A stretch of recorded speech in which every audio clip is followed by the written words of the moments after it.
देखो अब रक्षाबंधन का त्योहार आने वाला है। 11th और 12th को रक्षाबंधन का त्योहार मनाया जाएगा। हम तुम्हें बताते हैं कि ये रक्षाबंधन क्या है। देखो, रक्षाबंधन हमारी वर्ण व्यवस्था के अनुसार ब्राह्मण हैं, क्षत्रिय हैं, वैश्य हैं, शूद्र हैं, इनको त्योहार बांटे गए और ब्राह्मणों को मिला रक्षाबंधन। तो रक्षाबंधन ब्राह्मणों को मिला, क्षत्रियों को मिला दशहरा, वैश्यों को मिली दीपावली और शूद्रों को मिली होली। तो रक्षाबंधन ब्राह्मणों को मिला। क्या होता था, पहले ब्राह्मण लोग राजा के पास जाके और उनको हाथ में धागा बांधते थे, जिसको रक्षा सूत्र कहा जाता था। और उसका मतलब होता था कि ब्राह्मण ने एक मंत्र पढ़ के राजा को धागा बांधा, जिससे राजा सकुशल रहे और उसके राज्य में सब कुछ भरा पूरा रहे। और राजा ब्राह्मणों को दक्षिणा देता था।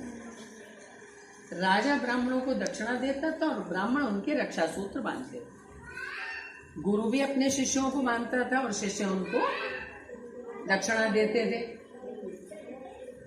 अब क्या हुआ, एक बार ऐसा था, एक राजा था जिसका नाम था बलि। क्या नाम था? बलि। वो दैत्यराज था और बहुत शक्तिशाली था। एक बार वो बहुत बड़ा यज्ञ कर रहा था। जब वो यज्ञ कर रहा था तो उसने बहुत सारे ब्राह्मणों को दान देना शुरू किया। और जब उसने दान देना शुरू किया तो उसको बड़ा अभिमान आ गया। किसी को गाय दी, किसी को घोड़ा दिया, किसी को अन्न दिया, किसी को वस्त्र दिया, जितना उसके पास था सबको दे रहा था। उसके मन में ये घमंड आ गया कि मेरे दरवाजे से कोई खाली नहीं जाएगा, मैं सबको कितना दानी हूं। तो भगवान विष्णु जो थे, उनको तो किसी का अहंकार अच्छा नहीं लगता अपने भक्तों का। वो राजा भक्त भी था। विष्णु भगवान ने क्या किया, एक छोटे से बालक बन गए, बिल्कुल जैसे पार्थ बैठा है, छोटा सा वंश बैठा है, इतने छोटे से बालक बन गए और चल दिए और राजा के पास पहुंचे। राजा से बोले, महाराज मैं भी आपसे कुछ मांगना चाहता हूँ। हाँ, मैं भी आपसे कुछ मांगना चाहता हूँ। राजा बोले, मांगो बालक, मांगो, क्या चाहिए तुम्हें? तो उसने कहा, मुझे 3 पैर धरती चाहिए। 3 पैर धरती। 3 पैर कितने होते? 1 कदम, 2 कदम और 3 कदम। छोटी सी धरती हो गई, उधर जाकर धरती चाहिए। राजा बोले, अरे बालक, 3 पैर में क्या होगा? अरे तुम कितनी भी धरती मांग लो, मेरे पास किसी चीज की कमी नहीं है। उसने कहा, नहीं महाराज, मुझे बस 3 पैर धरती चाहिए। राजा ने कहा, ठीक है भाई, नाप लो, तुम अपने पैर से नाप लो और जितनी धरती तुम कहोगे मैं दे दूंगा। राजा के जो गुरु थे वो थे शुक्राचार्य, दैत्यों के गुरु हैं शुक्राचार्य। वो समझ गए, अरे ये तो विष्णु हैं और ये बलि से 3 पैर धरती मांग रहे हैं, सारा राजपाट नाप लेंगे इसका। उन्होंने राजा से मना किया, राजा ऐसी गलती मत करना, ये वचन मत देना इनको, तुम नहीं जानते ये कौन है, ये विष्णु हैं। राजा बलि बोला, नहीं, मैं तो दानी हूं, मेरे दरवाजे पे जो भी आएगा मैं उसको उसकी इच्छा पूरी करूंगा। और अगर ये विष्णु हैं तो मेरे लिए तो ये बड़े सौभाग्य की बात है कि विष्णु भगवान मेरे दरवाजे पे मांगने आए, इसलिए मैं दे दूंगा। लेकिन क्या होता है, गुरु जो है अपने शिष्य का बुरा नहीं देख सकता। गुरु को लग रहा था ये सारा राजपाट इसका चला जाएगा, तो गुरु ने क्या किया, राजा से उन्होंने कहा, राजा संकल्प लीजिए, जब हम दान देते हैं तो हाथ में पानी लेते हैं और मंत्र पढ़ते हैं कि हमने इसको ये दिया और उसको दे देते हैं। राजा ने जैसे ही कमंडल में से जल लेना चाहा तो वो शुक्राचार्य जो थे वो इतने छोटा रूप धार के उसके अंदर घुस गए, उस कमंडल के अंदर घुस गए और उसकी जो टोटी होती है उसमें बैठ गए जाकर। अब जल आ ही नहीं रहा था, पानी रुक गया जब उसकी टोटी में बैठ गए।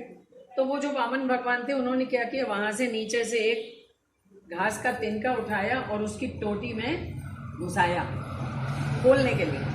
उसमें बैठे थे शुक्राचार्य, उनकी आंख में लगा, एक आंख उनकी चली गई, बंद हो गई, काने हो गए और पानी आ गया। जैसी जैसी पानी आया, राजा ने संकल्प लिया और उनसे कहा कि हे ब्राह्मण देवता, अब आप अपने कदम से नाप लीजिए।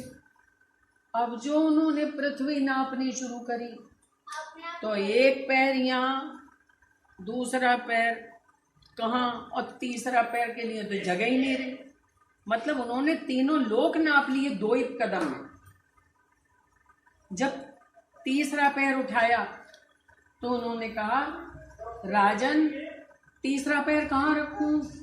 तीसरा पैर के लिए तो जगह ही नहीं रही। मतलब उन्होंने तीनों लोक नाप लिए 2 ही कदम में। जब तीसरा पैर उठाया तो उन्होंने कहा, राजन तीसरा पैर कहाँ रखूं? हाँ, तो राजा बोला, महाराज मेरे मस्तक पर रख लीजिए, क्योंकि मुझे तो नहीं नापा ना, मैं तो यहीं खड़ा हूं, मेरे मस्तक पर रख लीजिए। भगवान ने तीसरा पैर उनके मस्तक पर रख दिया और रख दिया। वो बड़ा प्रसन्न हो गया और भगवान ने उससे कहा, भाई तुमने मेरी इच्छा पूरी करी है, बताओ क्या चाहिए तुम्हें, मैं तुम्हें वरदान देना चाहता हूँ। उसने कहा, महाराज मुझे कुछ नहीं चाहिए, मैंने तो इतनी मेहनत से इतना राजपाट इकट्ठा किया, उसकी मैं रक्षा नहीं कर सका, इसलिए मुझे कुछ नहीं चाहिए। तो उन्होंने कहा नहीं, तो उन्होंने राजा बलि को पाताल का राजा बना दिया, पाताल में भेज दिया उसको और पाताल का राजा बना दिया। उसने कहा, महाराज मैं इसकी रक्षा नहीं कर सकता, आप ही इसकी रक्षा कीजिए। तो विष्णु भगवान ने कहा, तथास्तु, अच्छा ठीक है। और विष्णु भगवान वहां उनके द्वारपाल बन के खड़े हो गए, द्वारपाल बन के खड़े हो गए रक्षा करने के लिए। अब लक्ष्मी जी वैकुंठ में, उन्होंने देखा नारायण कहाँ चले गए, नारायण तो अभी तक आए ही नहीं है। इतनी देर में नारायण नारायण करते हुए नारद जी आ गए। नारद जी बोले, अरे माता नारायण कहाँ है, दिखाई नहीं पड़ रहे हैं। अरे बोली, नारद जी आप ही को पता होगा, आप तो त्रिलोकी में घूमते रहते हो, पता ही नहीं, कई दिन से नारायण है ही नहीं, पता नहीं कहाँ गए। नारद जी बोले, अरे माता तुम्हें नहीं पता, तुम्हारे नारायण जो है राजा बलि के यहाँ रखवाली कर रहे हैं, गार्ड बने हुए हैं, द्वारपाल बने हुए हैं। लक्ष्मी जी बोली, अरे ये कैसे हो सकता है, नारायण और द्वारपाल ये तो हो ही नहीं सकता। बोले, बिल्कुल हो सकता है, आप जाइए और आप ऐसा करना, राजा बलि के पास जाओ और उससे अपने नारायण को मांग लाना। ठीक है। लक्ष्मी जी भेष बदल के और राजा बलि के यहाँ पहुंचे। राजा बलि के यहाँ पहुंचे, राजा बलि ने उनका बड़ा सत्कार करा, उसे तो पता ही नहीं था कौन आया। तो राजा बलि ने उनका बड़ा सत्कार करा और उनसे कहा कि भाई मैं क्या आपकी सेवा कर सकता हूँ, क्या दे सकता हूँ। तो उन्होंने, पता है लक्ष्मी जी ने क्या कहा? लक्ष्मी जी ने कहा, अगर आप मुझे कुछ देना ही चाहते हैं तो अपना द्वारपाल मुझे दे दीजिए। अरे बोले, द्वारपाल, द्वारपाल का आप क्या करेंगे? तो उन्होंने कहा, नहीं राजन, आपको नहीं पता कि ये कौन है। और लक्ष्मी जी अपने रूप में आ गई। जब अपने रूप में आ गई लक्ष्मी जी, तो राजा बलि बड़े प्रसन्न हुए, अरे माँ आप? तो उन्होंने कहा, हाँ ये तुम्हारा जो द्वारपाल है ये साक्षात नारायण है। इतनी देर में विष्णु भगवान भी अपने रूप में आ गए।